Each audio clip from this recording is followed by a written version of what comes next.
Hello students, welcome to my YouTube channel Avishka knowledge point. आज अपन लेकर के आए हैं रक्त तथा रक्त समूहों के दूसरी क्लास। आशा है कि आपको क्लास अच्छी लग रही होगी, पसंद आ रही होगी। पसंद आए तो लाइक करिए, शेयर करिए, सब्सक्राइब करें और कमेंट करके मुझे बताएं कि आपको और किस तरीके से पढ़ाना है।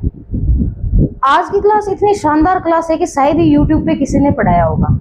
मेरी इच्छा है कि मैं पूर्ण theory, complete theory as a competition exam के हिसाब से आपको पूरा पढ़ाऊं। ठीक है, तो आप पूरी क्लास को देखा करो।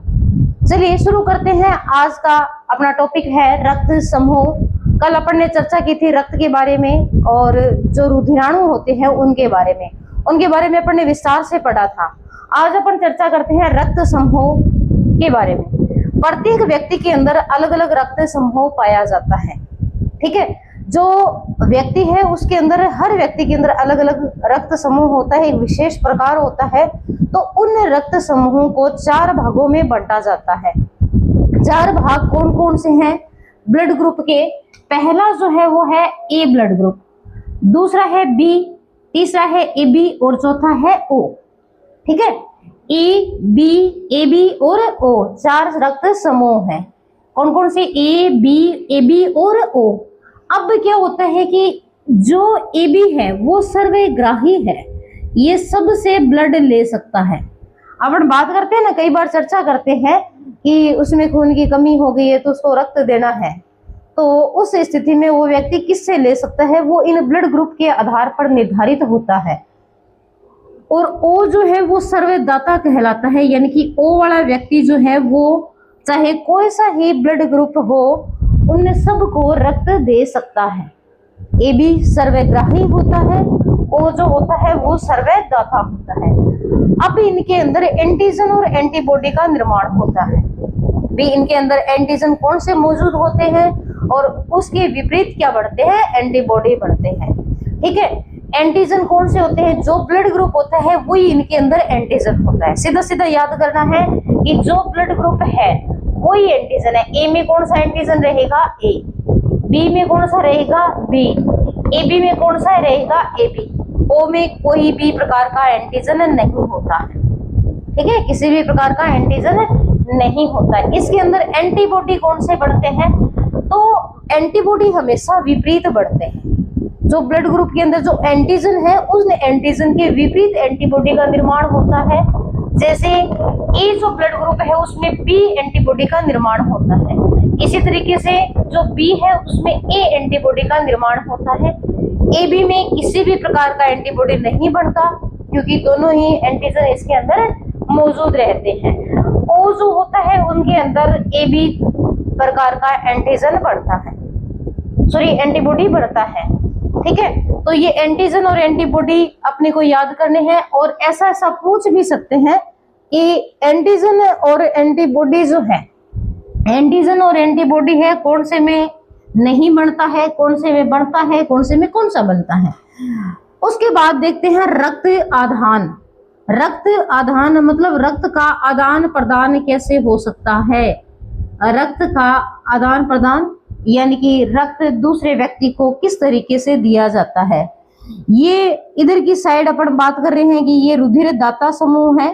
ठीक है, ये ग्राही समूह है। ठीक है, ये इधर वाले कौन से हैं? ग्राही समूह है। इधर वाले रुधिर दाता समूह। ए वाला व्यक्ति किस किस को दे सकता है? ए को दे सकता है, जिसका ब्लड ग्रुप है उसको ए को दे सकता है, बी को नहीं दे सकता। ये ए बी को दे सकता है और ओ को नहीं दे सकता। बी वाला व्यक्ति ए को नहीं देगा, बी को दे सकता है, ए बी को दे सकता है और ओ को नहीं दे सकता। ए बी वाला व्यक्ति जो है वो ना ए को दे सकता ना बी को दे सकता, ए बी को ही दे सकता है, ओ को नहीं दे सकता। ठीक है, ओ वाला व्यक्ति जो है वो किसको? सबको दे सकता है। ठीक है, अब कंफर्म हो गया होगा कि सबको कौन दे सकता है?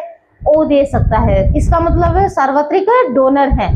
और जो ए बी है वो किसी को ही नहीं दे सकता, केवल अपने वाले ही जैसे समूह के व्यक्ति उसी को दे सकता है।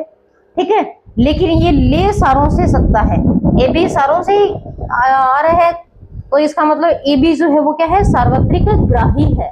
ठीक है, अब मान के चलिए ब्लड ग्रुप की बात होगी। अब यदि किसी मतलब माता पिता से बच्चे के अंदर रक्त समूह किस तरीके से आता है उस पर डिस्कस कर देते हैं।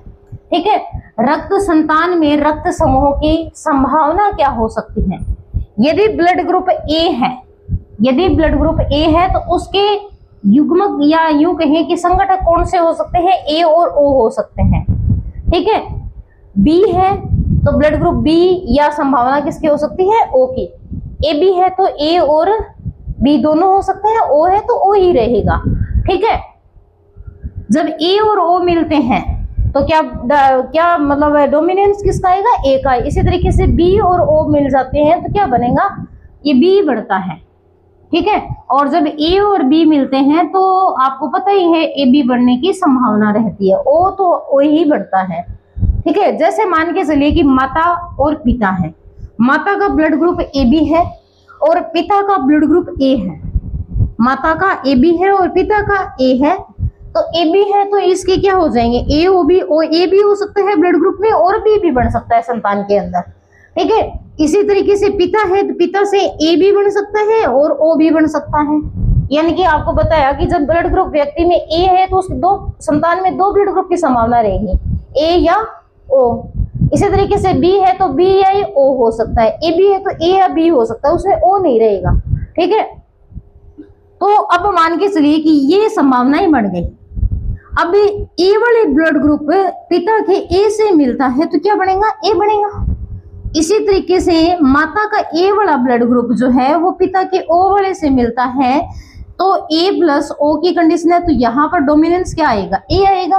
ठीक है, अपन ने डिस्कस किया था। इसी तरीके से बी जो है माता की संभावना वो किस पुरुष के ए से मिलती है तो क्या बढ़ता है, ए बी। इसी तरीके से जो बी है वो ओ से मिलता है तो क्या बनेगा, बी।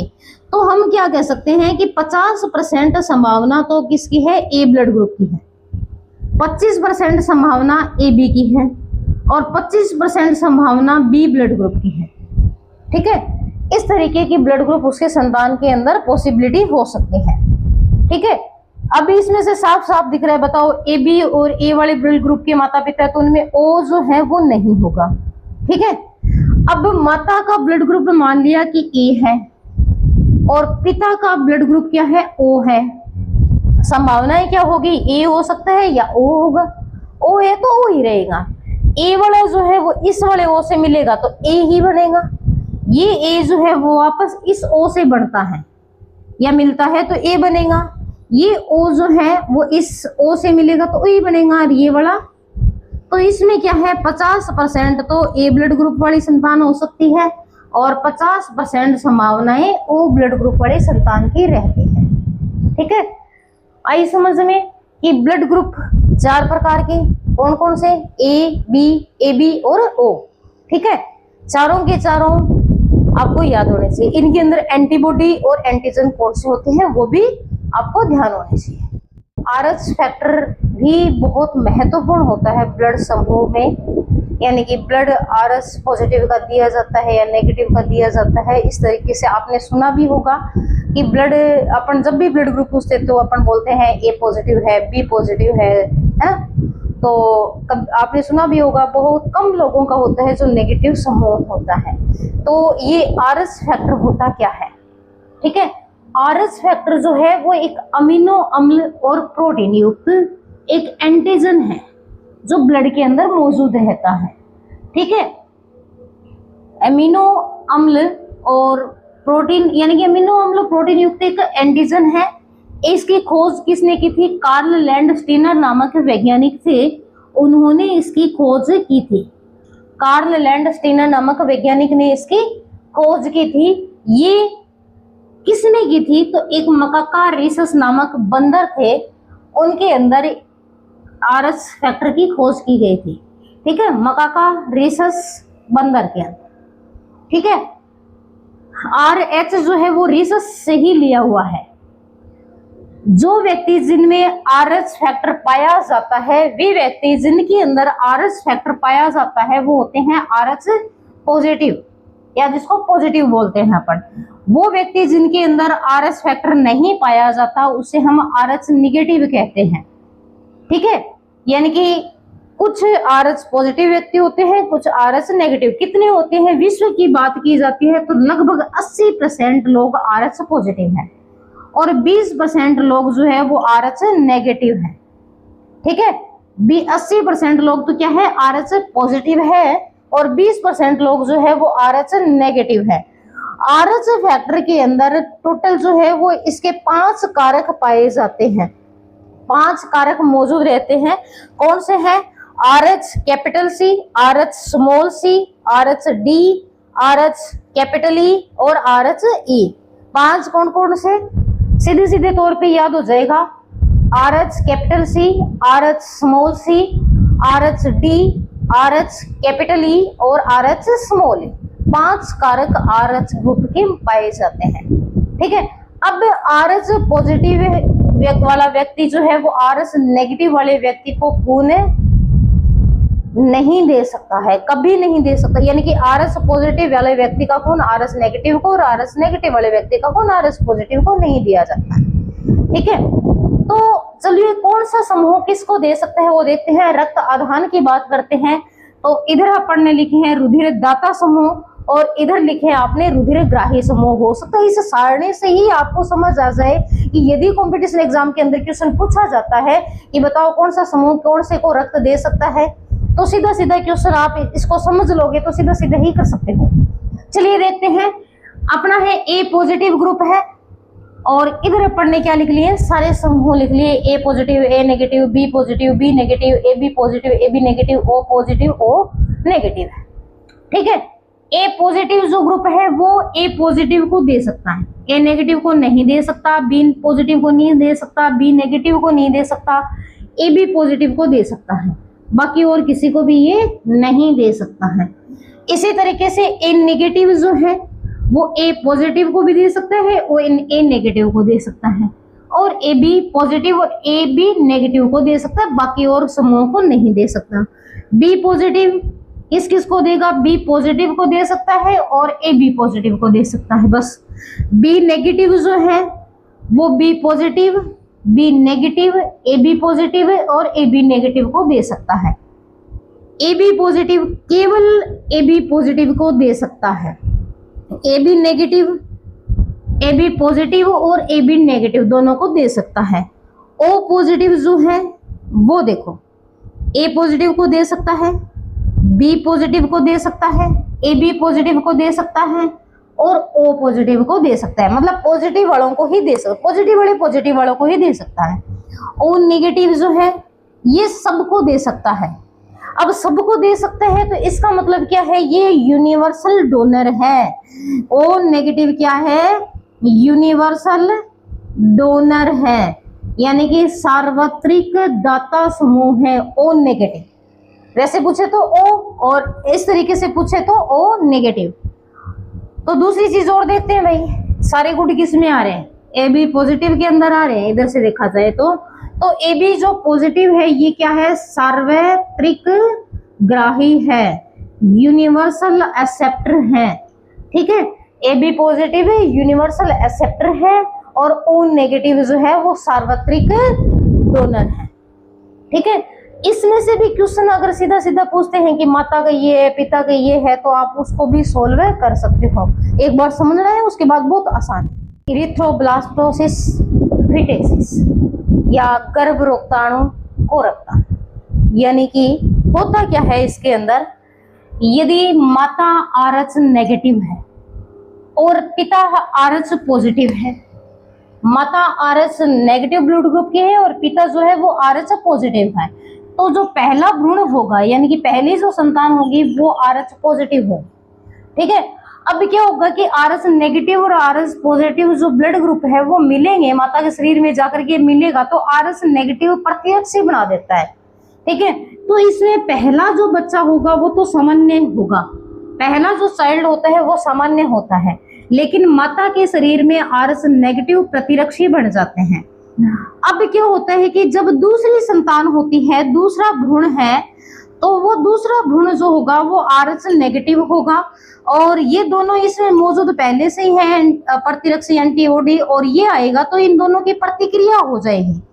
प्रतिक्रिया हो जाए तो इस भ्रूण के अंदर हेपेटाइटिस है या रक्त की कमी है, इस तरीके की कंडीशन होनी शुरू हो जाती है और अंततः इन दोनों की प्रतिक्रिया के कारण भ्रूण की मृत्यु हो जाती है। तो इसके रोकथाम के लिए एक एंटीबॉडी होती है IgG, उसका टीका लगाया जाता है जब पहला शिशु का जन्म होता है।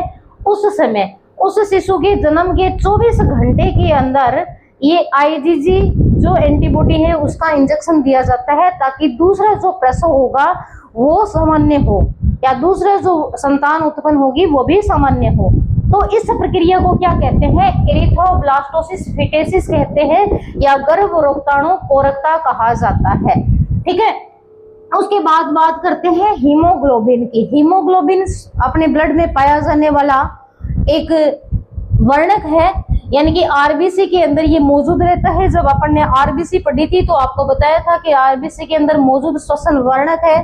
ठीक है, इसको श्वसन वर्णक या पिगमेंट फैक्टर क्यों कहा जाता है? क्योंकि ये ऑक्सीजन और कार्बन डाइऑक्साइड का परिवहन करता है। हीमोग्लोबिन के अंदर हीम वर्णक पाया जाता है जो लाल रंग का होता है। ये हीमोग्लोबिन जो होती है वो एक टेट्रामर प्रोटीन होती है। ठीक है, इसमें ग्लोबिन प्रोटीन पाए जाते हैं जो आयरन युक्त होती है और वो आयरन ऑक्सीजन और कार्बन डाइऑक्साइड से बंध सकता है। मैंने आपको बताया भी था कि लाल रंग किस कारण होता है? ऑक्सीजन से जुड़ता है आयरन तो +3 ऑक्सीडेशन स्टेट में हो जाता है। जब +3 में होता है तो आयरन का रंग जो है वो लाल दिखाई देता है। हीमोग्लोबिन में 4 प्रोटीन की श्रृंखलाएं दिखाई देती है, 2 तो अल्फा ग्लोबिन की और 2 जो है वो बीटा ग्लोबिन की दिखाई देती हैं। अल्फा ग्लोबिन की जो श्रृंखला है उसमें 141 अमीनो अम्ल होते हैं और बीटा ग्लोबिन की जो श्रृंखला है उसमें 146 अमीनो अम्ल पाए जाते हैं। हीमोग्लोबिन में 95% ग्लोबिन पाया जाता है और 5% हीमेटिन पाया जाता है। हीमोग्लोबिन की कमी के कारण एनीमिया या रक्त अल्पता या सिकिल सेल एनीमिया रोग उत्पन्न हो सकते हैं। इसके लिए फोलिक अम्ल और विटामिन B12 जिसको साइनोकोबालामिन भी कहा जाता है से इसका उपचार किया जाता है। एक स्वस्थ पुरुष के अंदर 14 से 16 ग्राम प्रति 100 ml हीमोग्लोबिन पाया जाता है तथा महिला के अंदर 12 से 14 ग्राम प्रति 100 ml हीमोग्लोबिन की मात्रा निर्धारित की गई है। ये सामान्यतः औसतन है। ठीक है, आशा है कि आपको क्लास समझ में आई होगी। आज के लिए इतना ही। अच्छी लगे तो लाइक करना, शेयर करना, सब्सक्राइब करना और कमेंट करना। मिलते हैं नेक्स्ट क्लास के अंदर। Thank you very much.